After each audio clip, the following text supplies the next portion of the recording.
Mummies counter attack എന്ന ഒരു ചെറിയ സീരീസ് ആണ് നമ്മൾ കാണുന്നത്. സീരീസിന്റെ തുടക്കത്തിൽ നമ്മുടെ ഹീറോ ആയിട്ടുള്ള ജിയാങ് ഒരു ന്യൂസ് കാണുന്നതാണ് കാണുന്നത്. ഹീറോ ഒരു വലിയ കമ്പനീൻ്റെ CEO ആണ്.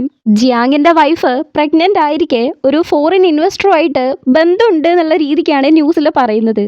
തൻ്റെ ഭാര്യയ്ക്ക് എക്സ്ട്രാ മാരിറ്റൽ അഫെയർ ഉണ്ട് എന്ന് മനസ്സിലാക്കുന്ന ഹീറോയെ കാണിച്ച് അവിടെ അപ്പുറത്ത് പ്രസവിക്കാൻ കിടക്കുന്ന ഹീറോയിനെയാണ് കാണുന്നത്. അവള് വേദന കൊണ്ട് പൊളഞ്ഞുകൊണ്ടിരിക്കുകയാണ്. ലേബർ റൂമിന് വെളിയിൽ അവളുടെ അമ്മായിയമ്മ അഥവാ ജിയാങ്ങിന്റെ അമ്മയാണുള്ളത്. ആരെങ്കിലും ഒരാളെ രക്ഷിക്കാൻ പറ്റൂ, അമ്മേനെ രക്ഷിക്കണോ കുട്ടീനെ രക്ഷിക്കണോ എന്ന് ചോദിക്കുമ്പം എപ്പോഴും കാണുന്ന പോലെ അമ്മായിയമ്മ വളരെ ദുഷ്ടയായ ഒരു സ്ത്രീയാണ്. കുട്ടീനെ മതി, അമ്മ മരിക്കുന്നേ ഏറ്റവും നല്ലത് എന്നാണ് പറയുന്നത്. ഡോക്ടർ എന്നെ പറയുന്നുണ്ട് ഹോസ്പിറ്റലിന്റെ റൂൾ അനുസരിച്ച് അമ്മേനെയാണ് രക്ഷിക്കേണ്ടത് എന്ന്. അപ്പൊ ഡോക്ടർ എടുത്ത് ചൂടാവുന്നുണ്ട്. പ്രസവിക്കുന്നതിന്റെ ഇടയ്ക്ക് ഹീറോയിൻ മയങ്ങി പോകുന്നതായിട്ട് കാണിക്കുന്നുണ്ട്. ഹീറോയിന്റെ അനിയത്തിനെ ഇന്റർവ്യൂ എടുക്കുന്നതാണ് പിന്നെ നമ്മൾ കാണുന്നത്.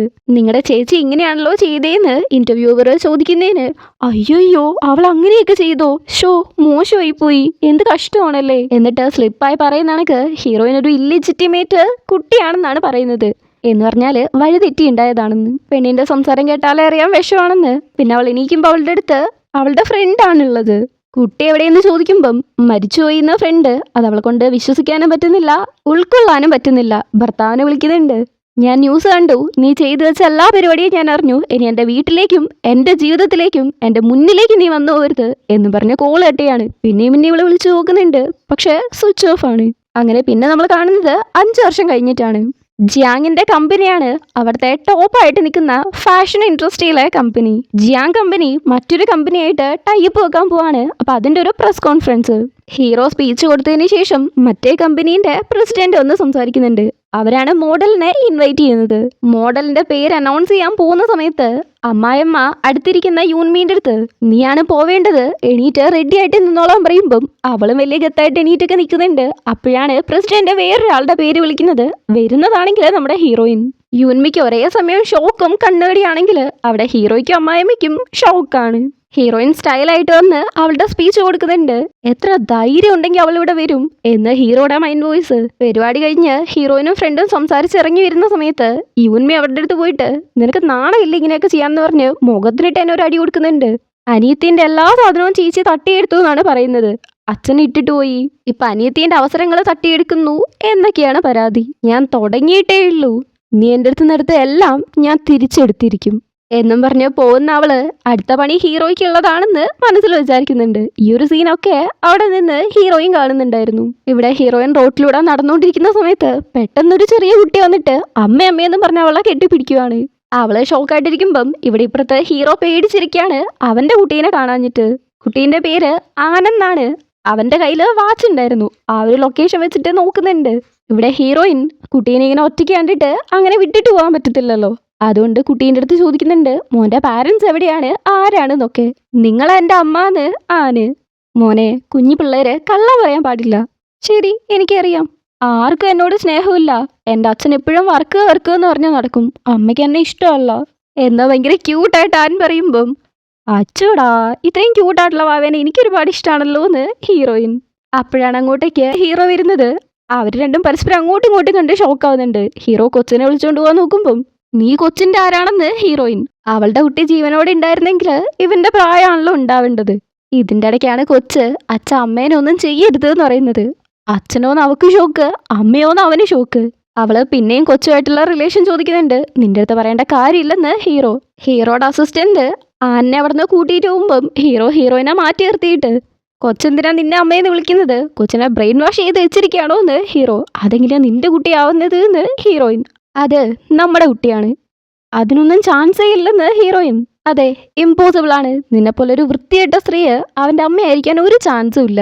അതുകൊണ്ട് ആവശ്യമില്ലാതെ കൊച്ചിൻ്റെ അടുത്ത് വന്നു പോകരുത് എന്ന് പറഞ്ഞ് ഭീഷണിപ്പെടുത്തിയിട്ടാണ് ഹീറോ അവിടുന്ന് പോകുന്നത്. ഹീറോ നാൻജി എന്ന് പറയുന്ന ഒരു വലിയ ഫാഷൻ ഡിസൈനറുടെ ഡിസൈനാണ് നോക്കിക്കൊണ്ടിരിക്കുന്നത്. എന്തോ ഭയങ്കര അടിപൊളിയാണെന്നൊക്കെ പറഞ്ഞുകൊണ്ടിരിക്കുന്നുണ്ട്. ആ ഫാഷൻ ഡിസൈനറെ ഹീറോയിനാണ്.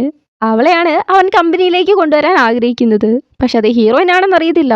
ഹീറോയിൻ പ്രഗ്നന്റ് ആയിരുന്ന സമയത്ത് യൂൻമി ഹീറോയിൻ്റെ ഡിസൈൻസ് എടുത്തിട്ട് എന്ന് പറഞ്ഞാല് മോഷ്ടിച്ച് അത് ഹീറോയുടെ കമ്പനിയിൽ കൊണ്ടു കൊടുത്ത് ഇപ്പൊ ഹീറോയുടെ കമ്പനിയിലാണ് വർക്ക് ചെയ്യുന്നത്. അത് അവളുടെ അടുത്ത് നിന്ന് തിരിച്ചെടുക്കണം എന്നുള്ളതാണ് ഇപ്പോഴത്തെ അവളുടെ ഒരു ലക്ഷ്യം. ഇവിടെ ഹീറോ നാൻജിനെ മീറ്റ് ചെയ്യാൻ വേണ്ടിയിട്ടാണ് ഒരു സ്ഥലത്ത് വന്നിരിക്കുന്നത്. അപ്പൊ അങ്ങോട്ടേക്ക് ഹീറോയിൻ വരുന്നുണ്ട്. ഹീറോ അവളെ ഒരുമാതിരി താത്തിയാണ് സംസാരിക്കുന്നത്. അവളെന്തിനാ ഇങ്ങോട്ടേക്ക് വന്നത്, ഹീറോയിൻ ലുക്ക് വെച്ചിട്ടാണ് ഇത്രയും എത്തിയത്. പക്ഷെ നാൻജി എന്ന് പറയുന്ന ഫാഷൻ ഡിസൈനർ അത്രയും സമയവും കഷ്ടപ്പാടും ഉള്ളത് കൊണ്ടാണ് ഇത്രയും വലിയൊരു ഫാഷൻ ഡിസൈനർ ആയത്. ഹീറോയിൻ നാൻജിയായിട്ട് കൊളാബറേറ്റ് ചെയ്തിട്ടുണ്ടെങ്കിൽ അത് അവർക്ക് മോശമാണ് എന്നൊക്കെ. അപ്പോഴാണ് അവൾ പറയുന്നത് അവൾ തന്നെയാണ് നാൻജി എന്ന്. അവന് വിശ്വാസമാവുന്നില്ല. അപ്പോഴാണ് അവൾക്ക് കോഫി കൊണ്ടു കൊടുക്കുന്നത് അവളുടെ പേരും വിളിച്ച്. 5 വർഷം കൊണ്ട് അവളിപ്പോൾ ഒരു ടോപ്പ് മോഡലായി വന്ന് നിൽക്കുന്നു. ഇപ്പോൾ ഇതാ ഫാഷൻ ഡിസൈനർ ആയിട്ടുള്ള നാൻജിയാണെന്ന് പറയുന്നു. ഇങ്ങനെ ഓരോരോ വേഷങ്ങൾ. നീ ശരിക്കും ആരാണെന്ന് ഹീറോ. ദാ നോക്ക്, നിന്റെ കമ്പനിയിൽ ഇപ്പൊ കുറച്ച് പ്രശ്നങ്ങളുണ്ട്. അത് പരിഹരിക്കാൻ എന്നെ കൊണ്ട് പറ്റും. അതിനാണ് നീ ഇങ്ങോട്ടേക്ക് വന്നിട്ടുള്ളത്. പക്ഷെ ഞാൻ നിന്റെ കൂടെ വർക്ക് ചെയ്യണമെന്നുണ്ടെങ്കിൽ നീ ആദ്യം ഡിവോഴ്സ് പേപ്പറിൽ സൈൻ ചെയ്യണം. അതാവുമ്പോൾ എനിക്കും ഫ്രീ ആവാൻ പറ്റും, നിനക്ക് യൂൻമനെ മാരേജ് ചെയ്യാനും പറ്റും. അതൊന്നും പറ്റത്തില്ല. ഡിവോഴ്സ് ചെയ്യണമെന്ന് എൻ്റെ അടുത്ത് പറയാൻ നീ ആരാ? അത് പറയണമെങ്കിൽ ഞാൻ വേണം പറയാനെന്ന് ഹീറോ. പെട്ടെന്ന് തീരുമാനിക്കുന്നതായിരിക്കും നിനക്ക് നല്ലത്. നീ മാത്രമല്ല എനിക്ക് വേണ്ടി ക്യൂ നിൽക്കുന്നത്, ഒരുപാട് പേരുണ്ട്. അതുകൊണ്ട് സമയം പാഴാക്കാണ്ട് പെട്ടെന്ന് തീരുമാനിക്കുമെന്ന് അവള് പറയുമ്പം നല്ല ദേഷ്യത്തിലാണ് ഹീറോ അവിടുന്ന് പോകുന്നത്. യൂൻഷിൻ പ്ലാൻ ചെയ്ത് ഹീറോയുടെ വീട്ടിലേക്ക് നാനിയായിട്ട് വരുന്നുണ്ട്. ഹീറോയിൻ്റെ ആ ഒരു ഡിസൈൻസ് ഒക്കെ കണ്ടുപിടിക്കാൻ വേണ്ടിയിട്ട്. ഹീറോയുടെ കമ്പനി എപ്പോഴും ക്ലെയിം ചെയ്യുന്ന ഒരു കാര്യമാണ് ഒറിജിനാലിറ്റി. പക്ഷേ ഹീറോയിൻ്റെ വർക്ക് മോഷ്ടിച്ചാണല്ലോ യൂൻമി അവിടെ കൊണ്ടേ കൊടുത്തത്. അങ്ങനെയാണെങ്കിൽ ആ ഒരു ഇമേജ് നഷ്ടപ്പെടും. അതോടുകൂടെ ഹീറോയുടെ കഥയും കഴിയും.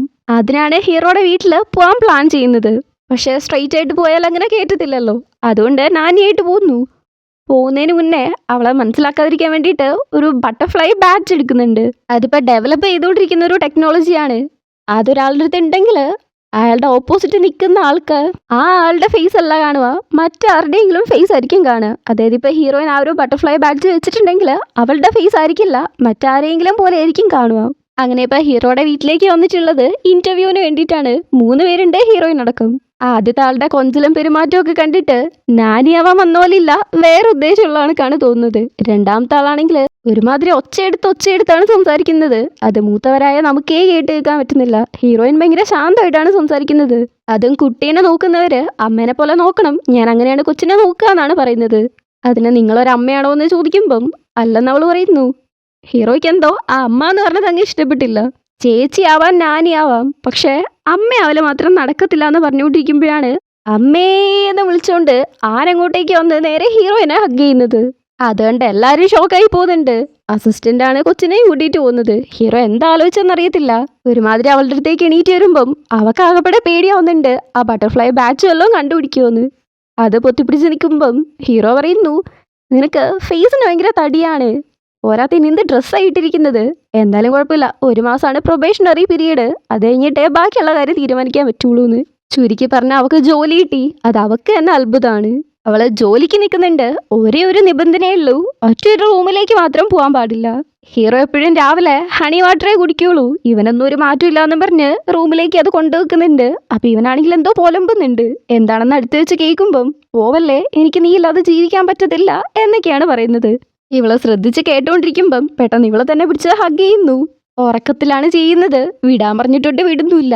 അങ്ങനെ പിടിച്ച് ചെള്ളക്കൊരെണ്ണം കൊടുക്കുന്നുണ്ട്. അപ്പോഴാണ് ഹീറോ എണീക്കുന്നത്. വേദനയും കൊണ്ട് അവളെ നോക്കുമ്പം നിങ്ങൾ പെട്ടെന്ന് എണീക്കുന്ന കൂട്ടത്തിലാണല്ലോ, ഞാൻ ജസ്റ്റ് ഇത് കൊണ്ടുവച്ചതേ ഉള്ളൂ, അപ്പോഴേക്കും എണീറ്റു എന്ന് പറയാണ്. ശരിക്കും അതെ എന്നും പറഞ്ഞ് അവൾ അവിടുന്ന് പോകുന്നുണ്ട്. അവനാണ് കൺഫ്യൂഷൻ. ഹീറോ ഓഫീസിൽ പോകാൻ നിൽക്കുമ്പം അവളെ ഡ്രസ്സൊക്കെ ശരിയാക്കി കൊടുക്കുന്നുണ്ട്. അസിസ്റ്റന്റ് നിന്നിട്ട് ഇന്ന് ഷെയർ ഹോൾഡേഴ്സിന്റെ മീറ്റിംഗ് ഉണ്ട്, അവർക്കൊക്കെ വലിയ താല്പര്യമില്ലായ്മയാണ് കാണാൻ പറ്റുന്നത് എന്നൊക്കെ സംസാരിക്കുന്നുണ്ട്. എങ്ങനെയെങ്കിലും ഹീറോയിനെ തൻ്റെ കൂടെ വർക്ക് ചെയ്യിപ്പിക്കണം എന്ന് പറഞ്ഞുകൊണ്ടാണ് ഹീറോ അവിടുന്ന് പോകുന്നത്.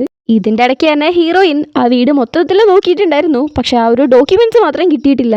ഹീറോ പൊതുവെ ഇമ്പോർട്ടൻ്റ് ആയിട്ടുള്ള കാര്യങ്ങളൊക്കെ സേഫ് ആയിട്ടാണ് വെക്കാറുള്ളത്. ഒന്നുകൂടെ നന്നായിട്ട് നോക്കണം, ഇനിയിപ്പോൾ ആ ഒരു മറ്റേ റൂമിൽ ഉണ്ടാവുമോ എന്നൊക്കെ ആലോചിക്കുന്നുണ്ട്. അത് തപ്പുന്നതിൻ്റെ ഇടയ്ക്കും ഹീറോയ്ക്ക് വേറൊരു പെണ്ണുമായിട്ട് റിലേഷൻ ഉണ്ടാവണമല്ലോ. പക്ഷെ ആരുടെയും ഡ്രസ്സോ കാര്യങ്ങളോ ഒന്നും കാണാനില്ല. അതിനെക്കുറിച്ചും കൂടെ ആലോചിച്ചാണ് സെർച്ച് ചെയ്യുന്നത്. ഇവിടെ ഹീറോയ്ക്ക് അവൻ്റെ വീട്ടിൽ കൊച്ചിനെ നോക്കാൻ വേണ്ടിയിട്ട് CCTV ഇൻസ്റ്റാൾ ചെയ്തിട്ടുണ്ട്. ആ ഒരു കാര്യം അസിസ്റ്റന്റ് വിളിച്ച് പറയുമ്പം അവനെ എടുത്ത് നോക്കുന്നുണ്ട്. അപ്പോഴാണ് അവന് മനസ്സിലാവുന്നത് ഹീറോയിനാണ് നാനിയായി വേഷം മാറിയിട്ട് അവിടെ വന്ന് വർക്ക് ചെയ്യുന്നത് എന്ന്.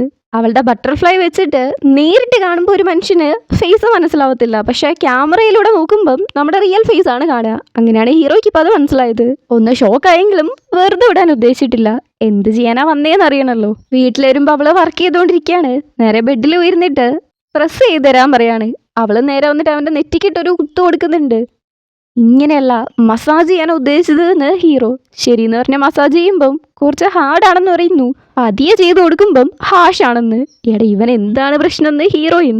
അതിൻ്റെ ഇടയ്ക്ക് ബട്ടൺസ് ഒക്കെ അഴിച്ചിട്ടിട്ട് സെഡ്യൂസ് ചെയ്യാനുള്ള ഒരു ശ്രമവും. ഇതെല്ലാം അവള് ശ്രദ്ധിക്കുന്നുണ്ട്. ഹീറോ ആണെങ്കിൽ ഇവളുടെ അടുത്ത് പറഞ്ഞിട്ട് കാര്യമില്ല എന്ന് പെട്ടെന്ന് എണീറ്റ് ഒന്ന് മസാജ് ചെയ്യാൻ പോലും അറിയത്തില്ല. ഇതാ നോക്ക്, നിനക്ക് നാനിയായിട്ട് നിൽക്കാൻ താല്പര്യമില്ലെങ്കിൽ എനിക്കൊക്കെ ഇവിടെ ആയിരക്കണക്കിന് ആൾക്കാരെ കിട്ടുന്നു പറഞ്ഞ് ഒരുമാതിരി അവിടുന്ന് പോകുന്നുണ്ട്. ഹീറോയിൻ ടേബിളൊക്കെ തുടച്ചുകൊണ്ടിരിക്കുന്ന സമയത്താണ് അങ്ങോട്ടേക്ക് യൂൻമി വരുന്നത്. അവളെ കണ്ടിട്ടേ അത്രയ്ക്ക് അങ്ങ് ഇഷ്ടപ്പെടുന്നില്ല. അപ്പോഴാണ് കൊച്ചു വന്നിട്ട് എന്നെ ഒന്ന് ഹെൽപ്പ് ചെയ്യുമെന്നും പറഞ്ഞ് ഹീറോയിനെ അമ്മയെന്നും പറഞ്ഞ് വന്ന് കെട്ടിപ്പിടിക്കുന്നത്. അതും കൂടെ കണ്ടിട്ട് യൂൻമിനെ തീരെ ഇഷ്ടപ്പെടുന്നില്ല. അവൾ ഓൾറെഡി ആ സ്ഥാനത്തിന് വേണ്ടിയാണല്ലോ ശ്രമിച്ചുകൊണ്ടിരിക്കുന്നത്. നീയൊക്കെ ഒരു നാനിയാണ്, ഒരു പന്നിയാണ്, അങ്ങനെയാണ് ഇങ്ങനെയാണെന്ന് പറഞ്ഞ് ഒരുപാട് മോശമായിട്ട് ഹീറോയിനെ കുറിച്ച് സംസാരിക്കുന്നുണ്ട്. കൊച്ചിന്റെ സ്റ്റെപ്പ് മോം ആവാൻ ശ്രമിക്കുകയാണെന്നൊക്കെ. ഇത് കൊച്ചിനെ ഇഷ്ടപ്പെടുന്നില്ല. നിങ്ങളും അങ്ങനെ തന്നെയാ ചെയ്യുന്നത് എന്ന് പറയുമ്പം അത് യൂൻമിക്ക് ഇഷ്ടപ്പെടുന്നില്ല. കൊച്ചിനെ ഒരുമാതിരി പറയുന്നുണ്ട്. കൊച്ചിൻ്റെ അടുത്താണ് ഇങ്ങനെ സംസാരിക്കുന്നത് എന്ന് ഹീറോയിൻ കൊച്ചിൻ്റെ ഭാഗം പിടിക്കുമ്പോഴാണ് അങ്ങോട്ടേക്ക് ഹീറോ വരുന്നത്. അതുകൊണ്ട് മാത്രം ഹീറോയിനൊന്നും പറയുന്നില്ല എന്ന് മാത്രമല്ല ഒരുമാതിരി കൊഞ്ചിയാണ് നിൽക്കുന്നത്. ഇന്നൊരു പ്രൈവറ്റ് പാർട്ടി ഉണ്ട്, നമുക്ക് ഒരുമിച്ച് പോയാലോ എന്ന് ഒരുമാതിരി കൊഞ്ചി ചോദിക്കുന്നുണ്ട്. ഹീറോ ആണെങ്കിൽ വലിയ താല്പര്യമില്ലാത്താണ് കാണുള്ളത്. ഇതിൻ്റെ ഇടയ്ക്ക് എന്തോ ജോലി ഉണ്ട് എന്ന് അസിസ്റ്റന്റ് പറഞ്ഞിട്ട് എണീറ്റ് പോകാൻ നിൽക്കുമ്പം യൂൻമിക്ക് കുരുട്ടുബുദ്ധി കറക്റ്റായിട്ട് വർക്ക് ചെയ്ത് ഹീറോനെ കാല് തട്ടി വീഴിക്കുവാണെങ്കിൽ അവൻ തൻ്റെ മേത്ത് വീഴുന്ന വിചാരിച്ച് അങ്ങനെ ചെയ്യുന്നുണ്ട്. പക്ഷെ ആ ഹീറോ വീഴുന്നത് ഹീറോയിൻ്റെ മേത്ത്. രണ്ടുപേരും വീണ് ഒരുമാതിരി അങ്ങനെ നോക്കിക്കൊണ്ടേയിരിക്കുകയാണ്. ഇത് കണ്ടിട്ട് യൂൻമിക്ക് ഇഷ്ടപ്പെടുന്നില്ല. എണീറ്റ് ഇവരുടെ അടുത്തേക്ക് വരാൻ നോക്കുമ്പം അവള് കാല് തന്നെ ഇവരുടെ മേത്തേക്ക് വീഴുന്നു. അങ്ങനെ അവര് കിസ് ചെയ്യാണ്. രണ്ടുപേർക്കും ഷോക്കാണെങ്കിൽ അതിലും കഷ്ടത്തിലാണ് യൂൻമി ഇരിക്കുന്നത്. അപ്പോഴാണ് ഹീറോയിൻ എണീറ്റിട്ട് ഹീറോയുടെ കർണം നോക്കി ഒരെണ്ണം പൊട്ടിച്ചു കൊടുക്കുന്നത്. ദേഷ്യത്തിൽ അവള് പോകുമ്പം ഹീറോ ഒരുമാതിരി കിളി പോയാലാണ് ഇരിക്കുന്നത്. അതിൻ്റെ ഇടയ്ക്ക് യൂൻമി ആണെങ്കിൽ അവനെ വന്നിട്ട് ഓക്കെയാണെന്നൊക്കെ ചോദിച്ച് അവൻ്റെ മുഖത്ത് കൈവെക്കുന്നുണ്ട്. അത് അവനാണെങ്കിൽ തീരെ ഇഷ്ടപ്പെടുന്നില്ല. നീ പോയിട്ട് മേക്കപ്പ് ഇടാൻ നോക്കുക എന്ന് പറയുന്നു. ഇവരെ കൊളാബറേറ്റ് ചെയ്യാൻ പോകുന്ന മറ്റേ കമ്പനി ഉണ്ടല്ലോ, ആ കമ്പനീൻ്റെ കോസ്മെറ്റിക്സ് ആണ് ഉപയോഗിക്കേണ്ടത്. പക്ഷെ അത് ഭയങ്കര ചീപ്പാണ്, എൻ്റെ സ്കിൻ പോകുന്ന അവൾക്ക് പരാതി. ആ പ്രസിഡന്റും പാർട്ടിക്ക് ഉണ്ടാവും. നീ ആവശ്യമില്ലാത്ത പണിക്ക് നിൽക്കാണ്ട് മര്യാദയ്ക്ക് പോയി മേക്കപ്പ് ഇടാൻ നോക്കുന്ന് ഹീറോ. അവളും ഇഷ്ടക്കേടോടുകൂടെ അവിടുന്ന് പോകുന്നുണ്ട്.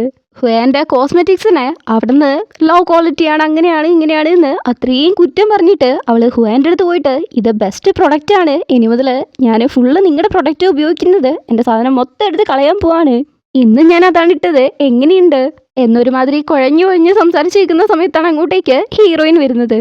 അവള് നല്ല ഭംഗിയായിട്ട് വന്നു കണ്ടിട്ട് ഓൾമോസ്റ്റ് എല്ലാവരുടെയും അറ്റൻഷൻ അവളിലേക്ക് പോകുന്നുണ്ട്. ഇത് കണ്ടിട്ട് ഈ പെണ്ണിനാണെങ്കിൽ സഹിക്കാൻ പറ്റുന്നില്ല. വയറ്റിരിച്ചില്ല കാരണം ഹീറോയിൻ ഇട്ടിരിക്കുന്നത് ഒന്നിനും കൊള്ളത്തില്ല എന്നൊക്കെ പറയുമ്പം അത് ഹുവാൻ്റെ ഡിസൈനെ മോശമാക്കി പറയുന്ന കണക്കാണല്ലോ. അത് ഹുവാണ് ഡിസൈൻ ചെയ്തത്. ഹീറോയിൻ കാമായിട്ട് അപ്പൊ നീ ഹുവാൻ്റെ ഡിസൈൻ കൊള്ളത്തില്ലെന്നല്ലേ പറയുന്നത് എന്ന് പറയുമ്പം അയ്യോ ഞാൻ അങ്ങനെയല്ല പറഞ്ഞത്, ഇത് ഇവക്ക് ചേരുന്നില്ല എന്നാ പറഞ്ഞത് എന്നൊക്കെ ഇവൾ ഒരുപാട് മഴപ്പ് വിടാൻ നോക്കുന്നുണ്ട്.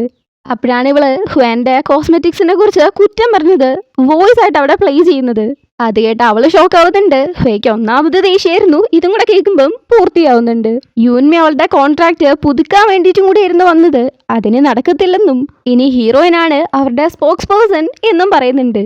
ഇത് പെണ്ണിന് തീരെ ഇഷ്ടപ്പെടുന്നില്ല. നല്ല ദേഷ്യത്തില് അവളുടെ മോതിരം തിരിച്ചു വെച്ച് ഹീറോയിന് ഒരു അടി കൊടുക്കുന്നുണ്ട്. അത് കണ്ട് ദേഹം മുറിഞ്ഞ് ചോര വരുമ്പം ആദ്യം വന്ന് നിൽക്കുന്നത് ഹീറോ ആണ്. അവളെ പിടിച്ചു വെച്ചിട്ട് എന്തോ ചെയ്യുന്നതെന്ന് ചോദിക്കുമ്പം ഇത്രയും ആൾക്കാരുടെ മുന്നിൽ അത്രയും ചെയ്ത് വെച്ചിട്ട് ഹീറോയിൻ അവളെ കോർണർ ചെയ്തെയാണ്, ഫ്രെയിം ചെയ്തെയാണ് എന്നാണ് യൂൻമി പറയുന്നത്. എന്നിട്ട് ഒരു ഡയലോഗും ഞാൻ നിങ്ങളുടെ തല്ലേന്ന്. അത് അവന് എന്നെ ദേഷ്യം വരുത്തുന്നുണ്ട്. നിങ്ങൾ വേണം ആൻറ്റി എന്നെ രക്ഷിക്കാനെന്നും പറഞ്ഞ് അമ്മായിമ്മേൻ്റെ അടുത്ത് പോയി പറയുമ്പം നന്നായിട്ട് കൈമലർത്തി കൊടുക്കുന്നുണ്ട്. ഈ ഒരു സാഹചര്യത്തിൽ അവളെ ഹെൽപ്പ് ചെയ്യാൻ പോയിട്ടുണ്ടെങ്കിൽ അത് അമ്മായിമ്മയ്ക്കാണല്ലോ പണിയാവുക. ഹീറോയിൻ അവിടുന്ന് പോകുന്നുണ്ട്. പുറകെ തന്നെ ഹീറോയും. അവള് ഡ്രസ്സൊക്കെ മാറിയിട്ട് ഹീറോയുടെ വീട്ടിൽ മെയ്ഡായിട്ട് പോകാൻ വേണ്ടിയിട്ട് റെഡി ആയിട്ടാണ് നിൽക്കുന്നത്. അവൾക്ക് എന്തെങ്കിലും പറ്റുമോയെന്ന് അത്രത്തോളം പതറി പോയിട്ടായിരുന്നു ഹീറോ വന്നിട്ടുണ്ടായിരുന്നത്. അത് ഒറിജിനൽ ആയിരുന്നോ അതോ ഇനിയിപ്പോൾ വല്ല ആക്ടിങ് ആയിരിക്കുമോ എന്നാണ് അവളുടെ ചിന്തന. എന്തേലും ആവട്ടെ എന്ന് പറഞ്ഞ് ബട്ടർഫ്ലൈ എടുത്ത് വെച്ച് പോകാൻ നിൽക്കുന്ന സമയത്ത് അതാണെങ്കിൽ വർക്കാവുന്നില്ല. കറക്റ്റ് ആ സമയത്താണ് ഹീറോ അങ്ങോട്ടേക്ക് വരുന്നത്. അവളെ വ്യക്തമായിട്ട് കാണുന്നുണ്ട്, എന്നാലും കാണാത്ത പോലെ മറിഞ്ഞു നിന്നിട്ട് അതൊന്നും നിന്റെ തെറ്റല്ല, അതോർത്ത് വിഷമിക്കണ്ടെന്നും പറഞ്ഞ് ബാൻഡേഡ് അവിടെ വെച്ചിട്ട് ഹീറോ അവിടെ പോകുന്നുണ്ട്. അവൾ അതും എടുത്തിട്ട് ബ്രൂച്ച് കൊടുത്ത ആളെ കോണ്ടാക്ട് ചെയ്യുന്നുണ്ട്. ബട്ടർഫ്ലൈ വർക്ക് ആവുന്നില്ല എന്ന്, എത്രയും പെട്ടെന്ന് അത് ശരിയാക്കാൻ ഏർപ്പാട് ചെയ്യാമെന്നാണ് ആ ആളും പറയുന്നത്. ജസ്റ്റ് മെസ്സേജ് മാത്രമേ ഉള്ളൂ, ആരതൊന്നും അവൾക്കും അറിയത്തില്ല. ഹീറോ ആകെപ്പാടെ ടെൻഷനായിട്ടാണ് വീട്ടിലേക്ക് വന്ന് ഹീറോയിനെ അന്വേഷിക്കുന്നത്. അവിടെ ഇവിടെയൊക്കെ നോക്കി അവസാനം കണ്ടുപിടിക്കുന്നുണ്ട്. അവൻ വന്നത് നൈസായിട്ട് അവിടെ നിന്ന് എണീറ്റ് വന്നിക്കുമ്പം നിനക്ക് ഞാൻ വന്നിട്ട് ഒരു ഹായ് പറയാൻ പോലും തോന്നുന്നില്ലേ എന്ന് ചോദിക്കുകയാണ്. ഒന്നില്ലേലും വീടിൻ്റെ ഓണറാണല്ലോ. അവളും പറയുന്നുണ്ട്, പക്ഷെ അവനെ നോക്കുന്നില്ല. അതെന്താ നീ എന്നെ നോക്കാത്തേന്ന് ചോദിക്കുന്നു. ഒന്നുമില്ലാന്ന് പറയുമ്പം ഹീറോ പറയുന്നുണ്ട് തിരിഞ്ഞിങ്ങോട്ട് നോക്കാൻ. പക്ഷെ അവള് നോക്കുന്നില്ല. പിന്നെ അവൻ തന്നെ ഫേസ് തിരിച്ചു വെച്ച് നോക്കുന്നുണ്ട്. അവനറിയാലോ അവളുടെ കഴുത്തിൽ മുറിഞ്ഞിട്ടുണ്ട് എന്ന്. എന്തു പറ്റിയെന്ന് ചോദിക്കുമ്പം ആക്സിഡന്റൽ ആയിട്ട് മുറിഞ്ഞാണ്, ഇപ്പൊ കുഴപ്പമൊന്നുമില്ല, ഓൾമോസ്റ്റ് ഹീലായി എന്ന് പറയാണ്. ബാൻഡേജ് ഒക്കെ എമർജൻസി ആയിരിക്കും വിടേണ്ടതാണ് എന്നും പറഞ്ഞ് അവൻ പോയിട്ട് മെഡിക്കൽ കിറ്റ് എടുത്തുകൊണ്ട് വന്ന് അവിടെ ഇരിക്കുന്നുണ്ട്. അടുത്തേക്ക് വരാൻ പറയുമ്പം അവൾ ആദ്യം കേൾക്കുന്നില്ല, പിന്നെ അടുത്ത് വന്നിരിക്കുന്നുണ്ട്. ഹീറോ ബാൻഡേജ് അഴിച്ചു നോക്കുന്നു. അത്യാവശ്യം നന്നായിട്ട് തന്നെ മുറിഞ്ഞിട്ടുണ്ട്. മരുന്ന് വെച്ച് കൊടുക്കുമ്പം അവൾക്ക് നന്നായിട്ട് വേദന എടുക്കുന്നുണ്ട്. ഒരുമാതിരി ഹീറോ അടുത്തേക്ക് വരുന്നതും കാണിച്ചുകൊണ്ടാണ് ഈ ഒരു എപ്പിസോഡ് കഴിയുന്നത്.